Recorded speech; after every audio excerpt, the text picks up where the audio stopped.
totipotency that they possess. So totipotency, you already have heard this term. It is every plant cell can regenerate itself, can multiply itself into the whole plant. So each cell of a plant has the potency to multiply itself, to regenerate, to undergo morphogenesis, to undergo organogenesis, and bring out the whole plant. So that this totipotency is the reason for micropropagation. So what does this micropropagation do? The method of propagating plants. Micropropagation is a method of propagating plants to get new plants from a very small bit of the plant itself. That is very simply putting the definition for micropropagation. So what does it give you? It gives you a clone. Clone is a plant population derived from a single individual by asexual reproduction. So it can be a vegetative kind of reproduction also. So vegetative reproduction is also called asexual reproduction, actually, because there is no sex gametes getting involved in it. So clonal propagation is another name for micropropagation. So it is a multiplication of, one more thing is, most of the micropropagated plants will be genetically identical to the host plant. So clonal propagation is the multiplication of genetically identical individuals by asexual reproduction. These are different terms. Clonal propagation, micropropagation are different terms which mean the same thing in plants. So before going into the micropropagation technique and the uses of it, we must know what is an explant. Explant is an excised piece of tissue or organ taken from the plant so that you start the micropropagation process. So for starting a micropropagation process, you need, the first thing you need is an explant. It's a bit of the plant part. It can be a stem, it can be a shoot, meristem, or a tip, or a bud, or a leaf. It can be a node or an internode. It can be axillary bud, terminal bud, root, anther, microspore, ovule, nucellus.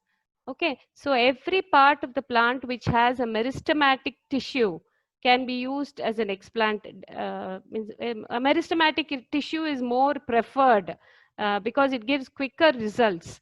So every part of the plant which possesses meristematic tissue is preferred choice as an explant, but even otherwise, other parts can also be used as a explant. So basically, explant is any excised tissue. Excised meaning cut. Any bit of a tissue of a plant can be used as a initiation culture for micropropagation. So this is some of the pictures which you can see. Meristem tip, shoot tip, and okay, shoot tip, you can, it will look like this under the microscope. You can't see it here, but normally a shoot tip looks like this. So you can use seeds as explant, you can use leaf as explant, buds as explant, you can use pollen as an explant.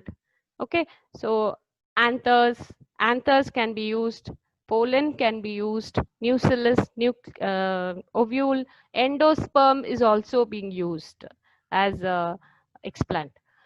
So micropropagation is a rapid clonal in vitro propagation. In vitro means inside the glass, actually inside the glass, in vitro. So in a laboratory condition, artificially propagated plants from cells. You can use single cells to propagate. You can use tissues. You can use an organ to propagate, like endosperm, nucellus. Cultured aseptically. This is very, very important. On defined media. This is another important requirement, because you can't use any complex media. You need to use defined media because you are controlling the growth. You are controlling the organogenesis. You are controlling when the root should come, when the shoots should come out. Okay, all these things are controlled. You are providing the media for the development of organs or embryos.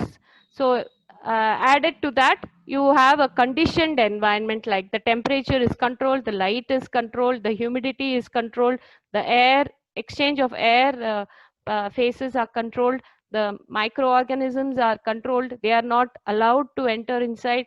So for that, you need a defined media for the cultures to grow, contained in a culture vessels maintained under controlled conditions of light and temperature. So this is called micropropagation. So mostly it is genetically identical copies by asexual reproduction. You call it clonal propagation also. Normally, this is not a new thing. It occurs in nature. We have a terminology called apomixis, where seed development without meiosis and fertilization has been happening. But we have used the natural process to our advantage to create more plants. So vegetative propagation is also a natural process, regeneration of new plants from vegetative parts. By bryophyllum, you just take a cut piece of leaf and put it in the soil. After a week or so, you can see rootlets coming out from the leaf. So it happens in nature. So aseptic method, but only thing is when you do it in a controlled environment, when you want the desired results in a quicker time, you need to provide the environment which is required. So aseptic method of clonal propagation is called micropropagation. So micropropagation has been happening in nature also. Okay, but we are giving it a term because it has to be cultivated in the laboratory condition using predetermined conditions, environmental conditions. And it offers the advantage of large number of true to type plantlets. True to type plantlets meaning the plantlets which you suppose you get 1,000 plantlets, all the 1,000 are genetically identical to the parent or the host plant from which you have taken the explant. So true to type plantlets can be produced with relatively short time by a single plant. From a single plant, you can produce more than thousands of plantlets. So that is the commercially viable method of clonal propagation of most of the horticultural crops. So most of the crops which are threatened, which are in high demand because of drugs or because pharmaceutical importance or aesthetic importance, beautifying importance, or the flavor or any kind of industrial importance, you need to propagate in a shorter time. You need to get a large number of plantlets for reforestation, afforestation, to grow forests. So whatever it is, clonal propagation or micropropagation is the only choice available. So why do micropropagation? The other two slides will be describing why, what is the importance. So I have already told you all these things, several thousand plants. So it can give a continuous supply of young plants throughout the year. That is, it is not seasonal. Some of the plants will flower only in a season, but here it is not like that. You can give the plants anytime when it is required, irrespective of the season. So it doesn't destroy the mother plant. So, when you pluck a plant from a forest area or from a reserve forest, it might be an endangered plant. It is against the law. But in that case, if you take an explant, if you just take a leaf from that plant, it is not going to harm the plant. But from that leaf, you can produce thousands of such plants. So that does not destroy the mother plant. So rare and endangered plants can be saved. And clones through micropropagation are true to type, as I have already told you. Now, fast selection for crop improvement. You can use these explants from superior plants, plants which are having good characters, like ripe, extra tasty fruit or a larger fruit, or is there some good characters for any plant. You can combine them and you can clone them.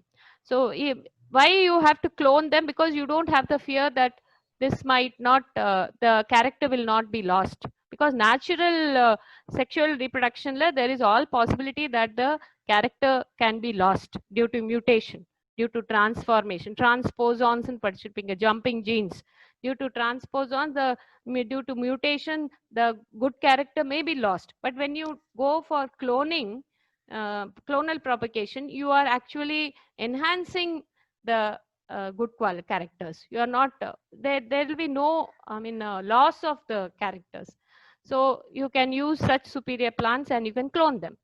Then tissue banks are produced due to micropropagation. Now every plant, endangered plant, explant or a callus culture is deposited in tissue banks. Whenever required, you can pay a price and collect the tissue, and you can propagate it whenever required. So this is possible. Another very important advantage or application is disease and virus free plants. It is very difficult to control the virus spread in a plant in natural environment, but you can have a diseased free plantlet maintained in laboratory condition, in aseptic condition. So the farmers or whoever it is interested in growing the plant can collect the disease free plant, because otherwise we don't have any way to know whether the plant is disease free or not. But when you collect a callus bit or an explant bit from the plant tissue culture banks, it is sure that they are free from viruses. So greater credibility in the international market, because these clonal propagated plants are mostly aseptic. They are totally disease free. So when you want to industrially produce certain secondary metabolites or pharmaceuticals from such plants, it has a very good value in the international market, because since the plantlets are disease free, they can be cultured as liquid culture medium itself. You don't need to regenerate the whole plant and then collect the drug from it. You can, the plant can continuously produce the secondary metabolite. When you make some changes in the medium itself, you can make the plant or the cells or the tissues in liquid culture to produce the drug. So, but in callus, I mean, such callus which are disease free will give best drug combination. So they say greater credibility in international market as plantlets are produced through micropropagation. So phytosanitary சொல்வாங்க இத. These are some of the culture types. You have callus culture, suspension culture, pollen culture, ovule culture, root tip, shoot tip. Protoplast culture is very common. Leaf primordial culture, that is leaf tip. Then flower culture. Apart from this, you have many more not given in this slide. So success of micropropagation is due to separating different developmental aspects of culture into stages. So that is what is given here. A shoot tip development or a bud development or an internode or a nodal development, each have different phases of development. Naturally, if you see, a shoot tip development is different. There are different hormones that are responsible for development of shoot. There are different hormones that are responsible for development of a bud. So this is developmental aspects of culture is taken care of. So when you use a shoot tip as an explant, the media will be slightly different. But when you use a bud for developing callus, or when you use a shoot tip for developing callus, when you use a leaf explant to develop a callus, the basic media will be the same. You either you use MS media or BFI medium or any other medium it to develop a callus, and then it goes on to, because it is all well they have researched it and found out that this is what is needed for development of shoot, this is needed for development of root, this is needed for development of the whole organ, this is needed, this medium is needed for development of embryo. So it is already done, research has been already done and it is already fixed. So it is very easy. So either you collect a node, you collect a shoot tip, you collect a root tip, you collect a flower, you connect a bud, you can use everything the same uniform way of processing. There is no difference. So in nature, there may be developmental differences, but when you come to micropropagation, all these developmental differences are not there. You provide a uniform medium for any explant you take. So there are four distinct, only thing is you have to take care of the environmental. The environment is very, very important.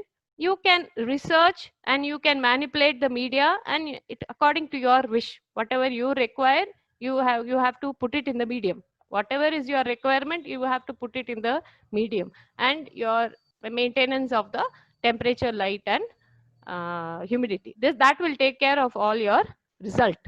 What result you are expecting depends on the media media components and the environmental control. So they have seen four distinct stages: establishment, initiation, establishment or initiation, multiplication is the next stage, root formation is the next stage, and acclimatization. Acclimatization, adjusting to the environment. How much you can give the plant, provide the plant some characters by which it can adjust, because from the it cannot keep on growing in the glass test tube. It has to at a certain point you have to transfer it to the field. So in that case it has to get acclimatized. இப்போ நம்ம திடீர்னு போய் யூஎஸ்ஏல கேனடால போய் போட்டோம்னா it will take some time for us to acclimatize to the cold condition there. By 1 month ஆகலாம், 2 months ஆகலாம். So that is called acclimatization, adjustment to the environmental condition. So this is a very important stage, because if this stage fails, your whole idea of micropropagation is not going to be of any use, because all the process what you're doing in micropropagation has to result in the plant growing in the field. Otherwise, there's no point. So in this case, in the 4 stages, all the stages are important. The most important is acclimatization. So establishment of the callus culture, multiplication, root formation, and acclimatization, where you carry the plant from the glass to the field. That is what is given here. Selection, first stage 0 vandirukkinga, that is before stage 1. You need a selection and preparation of the mother plant. So sterilization, all the pre-processing you have to do in stage 0. Stage 1, initiation, that is the what is called establishment. Explant placed into growth media. Stage 2 is multiplication. Explant transferred to shoot media, and shoot can be multiplied. So you get a lot of shoots, what you see here in this slide. Lot of shoots. So that is called multiplication. And stage 3 is rooting, transfer to rooting media. Here you can see the media is differing in its composition. And stage 4, transfer to the soil. It is also called hardening. So this is a cycle which represents parent, initiation, multiplication, shooting, and rooting. Primary hardening, which you do it in the laboratory itself, but you grow it in small plastic cups, very, very small plastic cups, giving the environmental condition, providing the environmental condition to acclimatize it to grow in soil. And then you go in for secondary hardening in a next range of size of flower pots, and then into the field. This is the cycle of micropropagation. So when you see establishment, here it is very important that you collect the plant, collect the explant from a very good plant. That is, it includes explant source collection, selection, explant disinfestation means surface sterilization. Disinfestation. Infesting means contamination. Disinfestation na decontaminating. Okay, and then culture medium and stabilization. So establishment or initiation of the culture for micropropagation involves these 4 stages: explant source selection, explant disinfestations, culture medium, stabilization. Now this is source selection, the first one. Here the selection is very important because you need to know the genetic aspect of the plant. It should be genetically stable. Adikadi mutate aitrunda, such plants will not be a good source for explant. Okay, so genetically stable are, so for generations the plant should have given almost unchanged characters. So for generation after generation it should have maintained its stability. So மாமரம் இருக்கு அப்படின்னா ஒரு சீசன்ல சின்ன பழம் size, ஒரு சீசன்ல பெரிய பழம் சைஸ், ஒரு சீசன்ல டேஸ்ட் டிஃபரெண்டா இருக்கு, ஒரு சீசன்ல டேஸ்ட் நல்லா இருக்கு. That means it is genetically unstable. Such plant you cannot use explants from such plant. So it should have stable genetic, and it should not, it should, and what do you mean by epigenetics? Epigenetic means, this is, I will tell you about epigenetics. Juvenile characteristic. Epigenetic means environment plays a major role on the expression of the genes. You all have studied in UG how the gene expresses, how a lac operon is expressed. So epigenetic means something other than genes. An environmental factor can change the way a gene expresses. So you have to take that also into account. So for example, the same variety of mango in Andhra, it will give a different taste. The same variety, if you grow it in Chennai, it will give a different taste. This is due to epigenetic factors. Suppose you have collected an explant from a stable mango plant, Your one person is growing it, hardening it, acclimatizing it to Andhra soil. One person is acclimatizing it to Chennai soil. You will see both the mangoes will taste different, will look different. This is because of epigenetic characteristic. The climatic conditions, the environmental factors, the humidity or whatever, definitely gives some change to the expression of the genes. So what can you do? You cannot do anything to that, because everywhere you will have this epigenetic characters, but it may not be passed on to the next generation. Always only the genetic characters will be passed on to the next generation. Maybe the epigenetic characters will not be passed on to the next generation. So trial and error தான் இருக்குதுல normally. So you have explant source selection, you have to take care of these characters, genetic and epigenetic characters, control of pathogens, and physiological conditioning of the plant. So how best you can see the plant which requires least, which is naturally adjusting to any kind of environment, is the best plant. Okay, some plants like orchids, it is very difficult to condition, because orchids require this much of temperature, it requires so much of humidity. So growing an orchid, micropropagating an orchid is slightly difficult than micropropagating a banana plant, because bananas grow everywhere. Whatever condition you give, it will grow in Kerala also, it will grow in Tamil Nadu, it will grow in any kind of climate. So in such cases, you have to choose. Physiological conditioning is also important. So some plants grow well in any season. Some plants grow well only in hilltops. Some plants will grow well only in desert. So in that case, physiological conditioning is also important. So when we are talking about the genetic and epigenetic characteristic, various types of genetic changes, you have a polyploidy, number of copies, increased number of copies. You have aneuploidy, decreased number of copies. Okay, mutations are there, insertions are there. All these genetic changes will be there in the plant. So we have to see what kind of plant, what kind of genetic instabilities are there, variations are there. You have to choose the explant in such a way. Epigenetic changes are thought to underlie various well-known tissue culture phenomena, including rejuvenation, habituation, hardening, morphological changes, அதான் நான் சொன்னேன், flower abnormalities, bushiness, tumorous outgrowths, இதெல்லாம் வரலாம். It can happen. ஒரு பிளான்டோடைய physiological condition மாறும்போது you can expect some sudden changes. They are called epigenetic changes. They are thought to occur when the DNA is methylated, when methyl groups are added to the DNA, when histone proteins are methylated.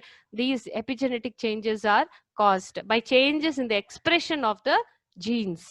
Okay, alteration of the DNA. It can happen to anybody.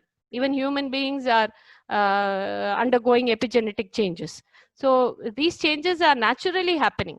But only thing is, you have to, they are temporary. Plants may revert to the normal phenotype easily, but some may be long lasting. Some epigenetic changes are long lasting. So we have to get complete information about the explant. Everything will be actually in the tissue banks la வந்து எல்லாத்த பத்தியும் information இருக்கும். Genetic characters, epigenetic characters, அது பத்திய information எல்லாமே it will be there in the tissue bank. So when you collect an explant, it has to be with the, when you select a source, you have to know everything about the source. So that what you have to see is the genetic and the epigenetic changes. You have to know about that. Then physiological condition, growing plants in containers in greenhouse with environmental controls is you have to take into account the outer environment also when you are preparing the environment in the lab.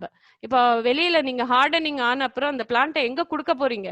Where are you going to serve? அந்த particular soil, அந்த particular environment எப்படி இருக்கு, அதை வந்து ஓரளவுக்கு நம்ம லேப்லயே we have to start giving, so that from the time of culturing itself, it is getting adjusted to the environment. Harsha கொடுக்க கூடாது, உடனே கொடுக்க கூடாது. வெளியில 37 degrees na, you cannot get a callus in the 37 degrees. Slower, you have to increase the temperature when it is growing in the lab itself. So physiological condition பண்ணணும். You have to condition the culture for the outside environmental conditions very slowly. So you have to produce healthy plants. Main thing is you treat with different growth regulators. Natural you may not get the growth regulators. Sometimes the plant will get, sometimes the plant will not get. But when you're growing it in the lab, you make sure that you have to make sure that you are giving the growth regulators at the appropriate concentration. Only then it will grow. So next step is disinfestation. So you have to use surface sterilization. This is called surface sterilization. You either use alcohol, you use ethyl methyl, 80% isopropyl, bleach. You can use sodium hypochlorite, 5.25 to 6%. Bleach is diluted before using. Otherwise, it will kill the cells. So it will penetrate and kill the cells. So it is only for surface coverage. So time dosage is very important. How much time you dip it in the bleach, what is the dosage?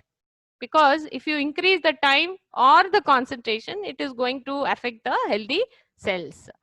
So additional methods are hydrogen peroxide. You can use silver nitrate. Silver nitrate is very costly, so nobody uses that.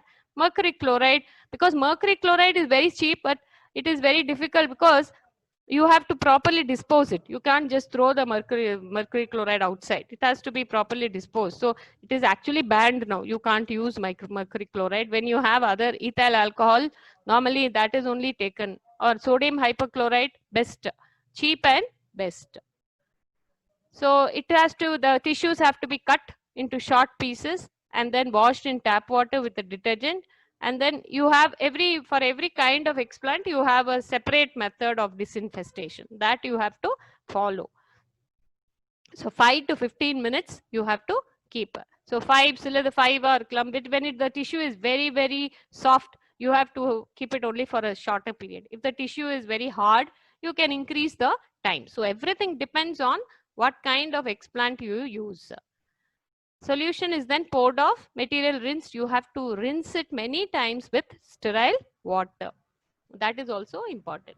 So in this case, you have to modify the procedure. This is a basic procedure, but you have to modify the procedure based on what kind of explant you are choosing, what is the condition of the growth. So all these things you have to use pre-washing, or maybe you have to wash it for a more number of times. Mechanical agitation, you have to give agitation to some tissues. So on the madri, you have more than one kind of disinfestation method you have to use. So all the basic procedure, sometimes you might have to change the procedure also. So this is the next is the culture medium. After disinfestation, you have to use the culture medium. Is normally when you want initiation of culture, callus initiation or establishment phase la vandu basic media that they will use, because this is only this will not have higher amount of hormones. It will have only the trace elements, the micronutrients and the macronutrients, the vitamins, all these things only will be there, because this is only the first stage. So it will not have higher amount of hormones. Stabilization, the callus has to be stabilized. Okay, so before the stage 2, this is the end part of stage 1. This is the final part of stage 1, that is establishment, final part of initiation or establishment. So initially it will grow. Initial phase is elongation phase. Initial phase is the cells, all the cells will be elongated, and main terminal shoot with limited proliferation of axillary shoot. And then when the explant is successfully established, you can see several micro shoots. Very, very small shootlets will be formed depending upon the apical dominance. Apical dominance means if the shoot tip is cut off, lateral branches will start emerging. You can do this and see that is apical dominance is there. Till the shoot tip is there on the plant, the lateral branches will not come out. So when you cut it, that is what is called apical dominance. So it will keep growing longitudinally till the tip is cut.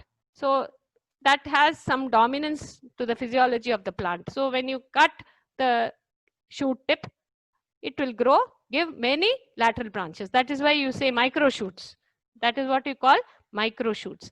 So establishment and stabilized cultures are ready for subculturing and can be moved along to stage 2 of micro propagation. So you have to repeatedly subculture it, because nutrient level will keep going down, because the culture callus is absorbing the nutrients. So subculturing is very, very important. That means transferring the growth to a new medium. It is only called subculturing.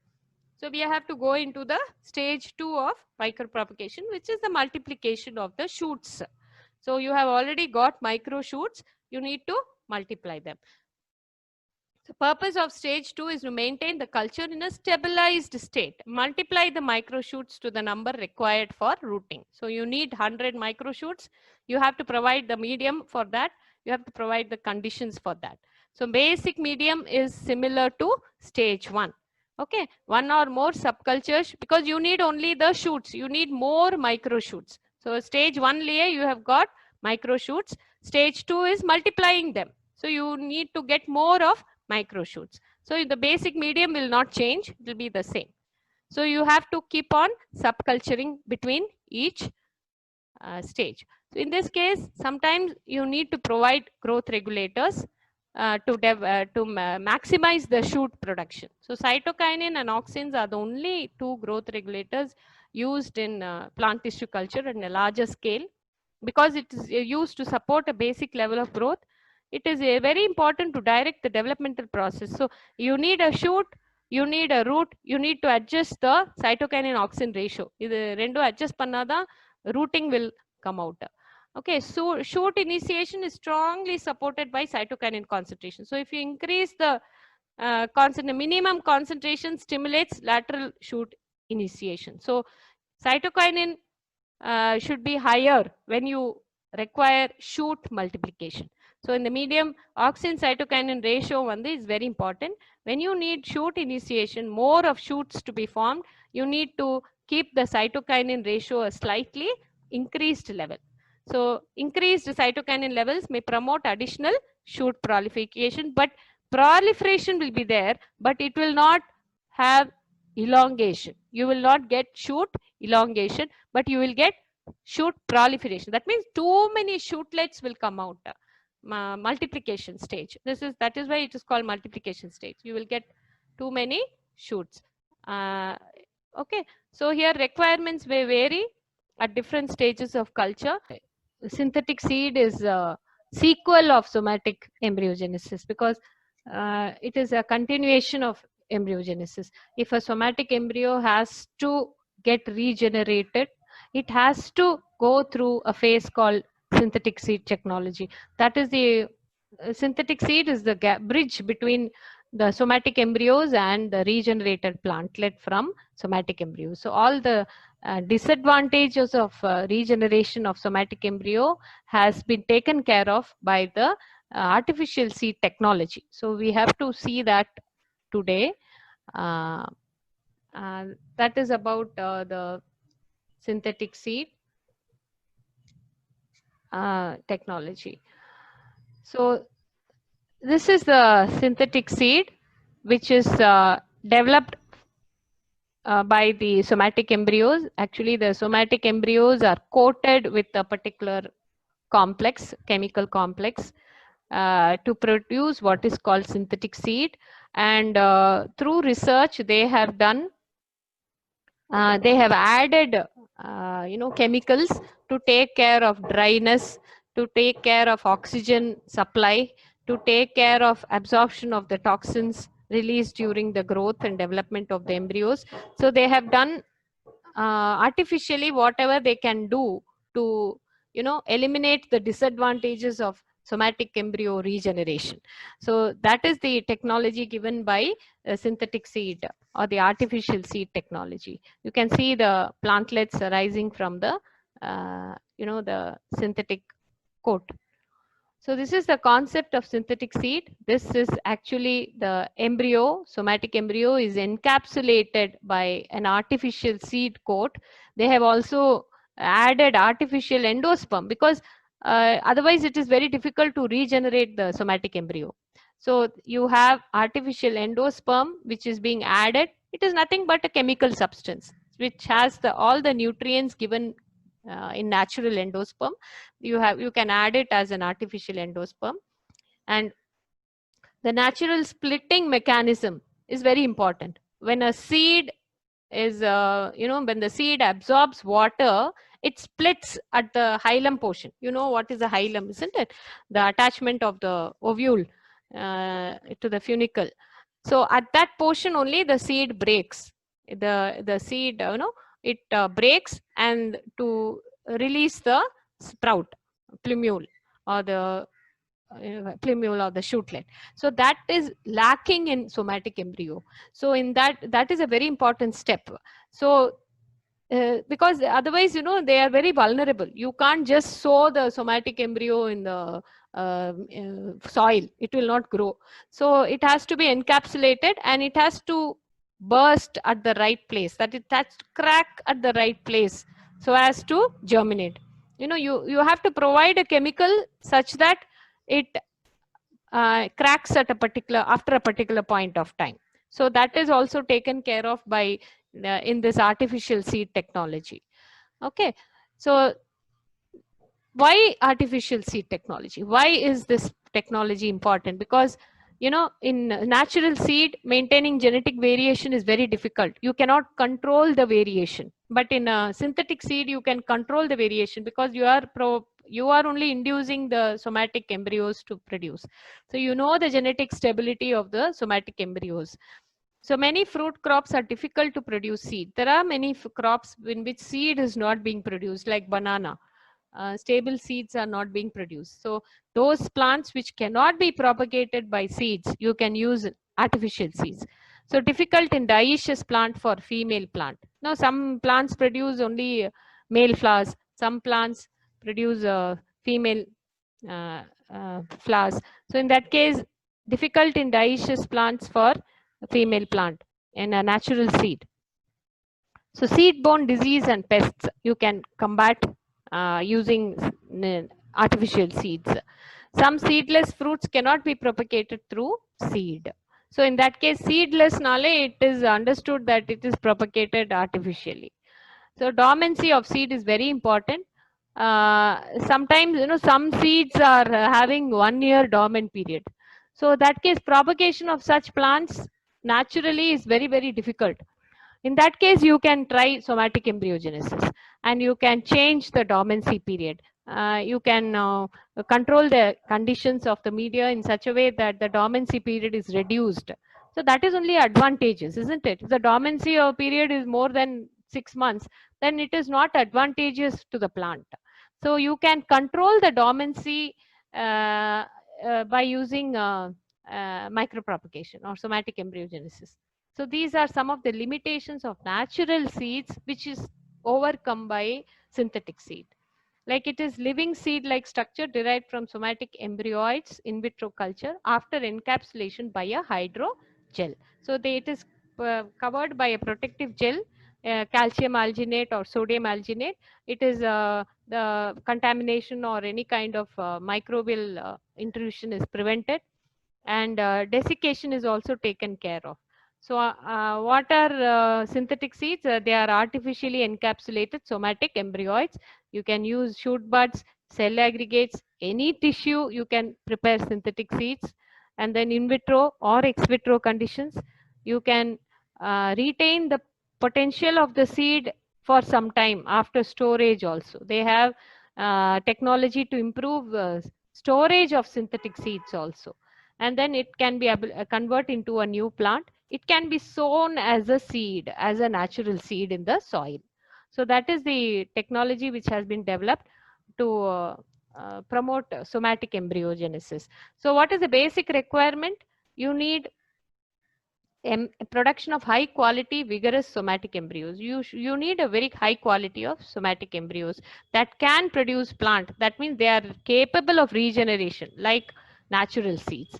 So inexpensive production of large number of high quality somatic embryos with synchronous maturation. That is very important. All the embryos must be at the same level of maturation. Okay, in seed you cannot expect that. One in 100 seeds, maybe 10 will be at a different age of maturation. 10 will be at a different age of maturation. So that's why you say when you put 100 seeds for germination, 50 seeds only will germinate. Other 50 will not germinate at the same time. So same synchronous maturation is also very important because you're doing it artificially. So you must have synchronous maturation. Encapsulation and coating systems must be there. Technology must be there. You need for delivery of somatic embryos, you need a particular technology.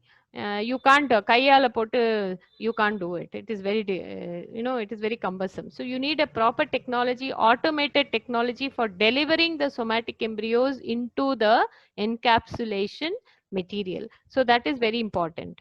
Okay, and commercialization of synthetic seed after the production, how you are going to market it, that is important.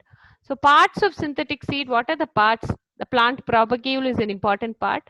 The somatic embryo or shoot bud, any kind of callus, induced embryoids, they are part of the plant propagules. See, somatic embryos are bipolar structures, so which are capable of forming shoot and root respectively. So this forms the basic requirement parts of the synthetic seed. Matrix is a gelling material encapsulating the plant propagules. Like you saw here, this is the matrix. This is the matrix, what you call. So this is one plant propagule. This is the matrix. So what is the third part? Is seed shell. That's the seed coat. These are artificial seed coats prepared with complex mixture of alginate or gelatin, which was used to develop the coat system. And the concept of artificial seed technology has been applied successfully in large number of plants. So matrix is a gelling material where you can add any amount of nutrient biofertilizers. You can even add pesticides. You can add nitrogen biofertilizers. You can add nitrogen fixing bacteria. You can add, you can even add the mycorrhiza. Okay, you can add antibiotics. What all essential? You can add sucrose to provide nutrient as an endosperm. So all these are an artificial endosperm, artificial chemicals which will release oxygen at a stable rate. So artificial chemicals which will absorb carbon dioxide at a particular rate. Look at like that. Glycols, you have glycols which absorb carbon dioxide, so that forms the matrix. And then you have the seed coat. So this is actually, they have done it using synthetic seeds have been prepared using somatic embryos, using auxiliary buds, adventitious buds, using shoot tip in these plants. This is just a information for you. So types of synthetic seeds, you have uncoated, desiccated somatic seeds. Desiccated means dried. Uncoated embryos are desiccated, means they are not coated with a gel, but they are only dried. They contain only 8 to 15% moisture content. You have another kind which is coated, desiccated. The somatic embryos are coated with polyoxyethylene and then desiccated. See, polyoxyethylene is it's an important, play an important role in absorption of the moisture. So they're important for maturation of the seeds, that is cracking of the seeds. Okay, then coated, hydrated somatic seeds. Desiccated means removal of moisture. Hydrated means addition of moisture. So they use hydrated gels which conserve moisture in them and supply the moisture amount, moisture to the growing embryos. So you can use sodium alginate, calcium alginate. You can encapsulate it with the embryos. And then uncoated, hydrated synthetic seeds. This fluid drilling is done for the delivery of somatic embryos. This is automated. This is all automated. So you have 4 types of synthetic seeds available. So you can establish the callus culture, induce the somatic embryogenesis, maturation of somatic embryos, encapsulation of somatic embryos. Synthetic seeds are tested for conversion, germination rate conversion, and then go in for plant conversion in greenhouse and field planting. So this is the flow diagram for the procedure. What we have seen as a flow chart, it is a diagrammatic expression. You can use it for exam point of view. So what are the principles for encapsulation? Why do you do that? So major principle is Sodium alginate contains the somatic embryos. They are dropped in calcium chloride solution. So you mix the somatic embryos in a sodium alginate gel, and then you have to drop it in calcium chloride solution. As and when it touches the calcium chloride, immediately it forms a complex gel due to ion exchange. So it forms a hard gel, not very hard. It's a very soft gel, but it is still hard. It is unbroken gel, continuous gel. So it forms a complex. Sodium alginate forms a complex with calcium chloride. It forms a continuous coating around the embryo. So the hardness or the rigidity depends upon the number of sodium ions exchanged with the calcium ions. So it actually produces calcium alginate complex. So hence the concentration of the two gelling agent, sodium alginate and calcium chloride, and the time should be optimized. Everything has to be optimized to produce the capsule with required hardness and rigidity. Very important. Hardness and rigidity is very important. Otherwise, the embryo will die. So it has to be optimized. The concentration and the time of how much time you have to leave them in calcium chloride solution, that has to be optimized. So they have seen the 3% concentration of sodium alginate with 1% concentration of calcium chloride for half an hour gives the optimum bead hardness and rigidity for production of viable synthetic seed. So this is the condition for encapsulation. So coating material, why do you choose how do you choose the coating material? Because they should be non-damaging to the embryos. They should be mild to protect the embryo and allow germination, but it must be durable also for rough handling and during storage, transportation, and planting. They should be mild as well as durable. Mild, it has to allow the sprout to come out, allow the germination, but it should be durable because you have to take into account its viability during transportation, planting, and storage. It should contain all the nutrients, growth regulators, other components necessary for germination. And the quality of the embryo should also be very good, because that only determines the final outcome of the synthetic seed. And all the somatic embryos should be at the same age group. Physiologically, they should be in the same age group. That's why they say synchronous maturation. So that only gives a high rate of conversion into plantlets. So what are the materials? Sodium alginate, you can use sodium alginate with gelatin, you can use carrageenan, you can use locust bean gum, you can use Gel-Rite, but normally only sodium alginate is used. Complexing agent, this is gel agent, this is a complexing agent.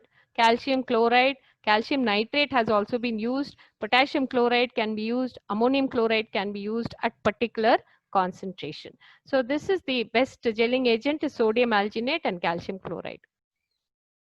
So this is the process where the alginate and the embryo is mixed. Sometimes what they do is they insert the embryo as the alginate drops down. So as they insert, it gets coated and it falls in calcium chloride and becomes circularized. It becomes gelled. So that is one method, dropping procedure. Automated encapsulation is also there. At one time itself, you produce numerous complexes. So alginate solution is feed from the supply tank, and capsules are planted in one place, and actually they are this calcium chloride is filled here, and normally it comes down through the bottom surface. So this is automatic machine based production of synthetic seeds. They have done case studies in banana where they have produced the artificial seeds. The regeneration has been confirmed. Okay, somatic embryos, and you have the production of plant within 2 weeks or 3 weeks. The time of emergence of plantlets reduces much when you do this somatic embryogenesis using artificial seed. With micropropagation organogenesis, it will take 2 months. But in somatic embryo and artificial seed, the time limit reduces to a higher extent. So within 2 weeks time, you see emergence of shoot. Within 1.5 months, you get the plantlets. So that is another advantage. So you can have two types of artificial seeds. You can produce desiccated synthetic seeds and hydrated synthetic seeds. Desiccated are produced with the polyoxyethylene glycol encapsulated somatic embryos. This is produced in desiccation tolerant level. So the polyoxyethylene glycol, it uh, makes the seed to get dried faster. So it maintains the dryness in the seed, which is very important for germination. So they add this to, because it is a somatic embryo, it's a naked embryo. This is a very important step, desiccated. Hydration is also provided by using sodium alginate, hydrogels they are called. That means they are having moisture, they are able to retain moisture within themselves. So that is what I have told it in theory. The dropping method which you see here, this is the theory part of it. Okay, how it is done. This is the theory part of it. So dipped in hydrogel, these are the hydrogels used and how they are dropped in the medium. Another method is there, molding method. This method follows a simple procedure of mixing the embryo with temperature dependent gel. So in this case, you can use gel, right? So you can lower the temperature and they get coated with the gel. So artificial endosperm, how it is added is, because the somatic embryos lack seed coat, they don't have endosperms. So they require protection and nutrition for they don't have all those conditions which are found in zygotic embryos. So they, to serve the, to to how they can come out of this deficiency is, you can add nutrients, growth regulators to the encapsulation matrix, which serves as the artificial endosperm. So they increase the efficiency of germination, they increase the viability of encapsulated somatic embryos. So addition of polyethylene glycol or polyoxy glycol and sucrose they have added. So these synthetic seeds can be stored for a longer period of time, up to 6 months, without losing viability when stored even at 40 degrees Celsius. So that is the importance.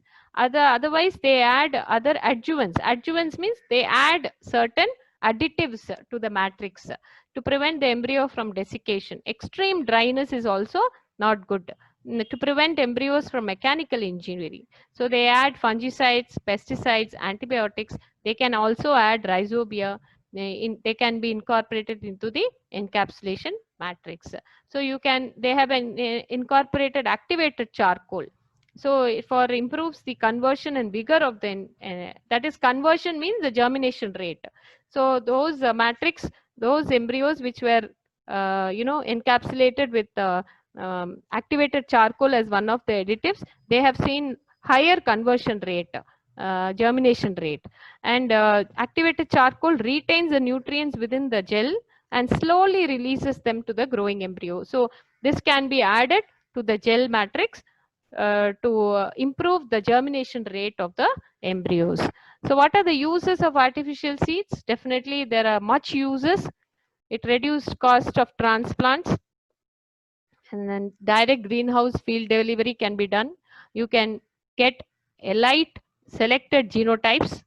Okay, large scale monocultures. Monocultures means ஒரே மாதிரியான plantlets நிறைய produce பண்ணலாம் in large scales. Carrier for adjuvants, you can use any amount of adjuvants. Whatever you require, you can add it in the gel. Whatever is required for the growth, whatever will improve the germination rate, you can add it to the gel. At a particular, everything has to be optimized again.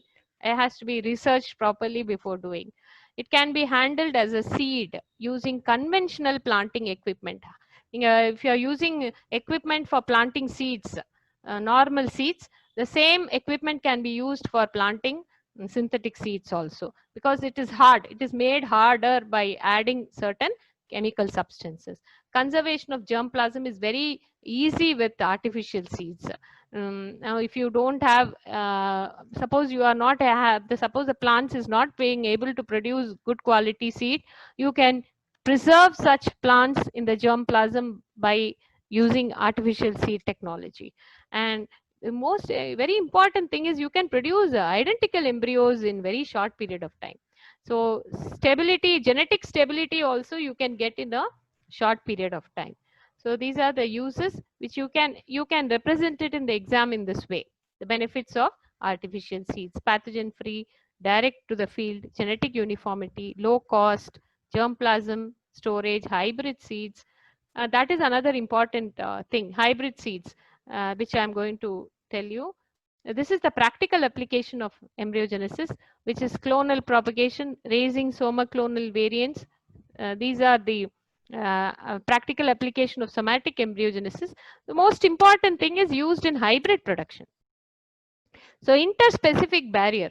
So there's genetic incompatibility, they say. One species doesn't, interspecific barrier can be taken care of. Intergeneric barrier can also be taken care of. So you can make a cross between banana and totally another different genus. You can make a cross between tomato and potato. So intergeneric crosses can be made. So Arachis hypogea has been crossed to Arachis stenosperma. They are viable. They are not actually inviable. They are not viable. A cross between one species and another species is naturally not viable, but it can be overcome by somatic embryogenesis. So immature embryo are rescued and germinated in vitro. So what is this rescued meaning? Artificial seeds technology. That is only embryo rescue. It is called embryo rescue method. This artificial seed technology or synthetic seed technology is actually an embryo rescue method. So you can cross between interspecific plants, interspecies, or intergenus. Arachis can be crossed. It is possible. Only thing is you have to take care of the various environmental conditions and the nutrient conditions. It is more labor intensive and expensive. So it is hybrid synthesis of production of hybrid is very advantageous. Even though they are not commercially coming out, but it is possible. So some example they have done successful embryo culture to obtain interspecific cross between Linum perenne and Linum austriacum, and then interspecific hybridization of clover has been done. Immature zygotic embryos of seedless grapes has been taken care of. They have also practiced production of seedless grape using immature zygotic embryos using artificial seed technology. So these are some of the practical applications of synthetic seed technology, which is gaining importance for some plants. So that is about the embryogenesis and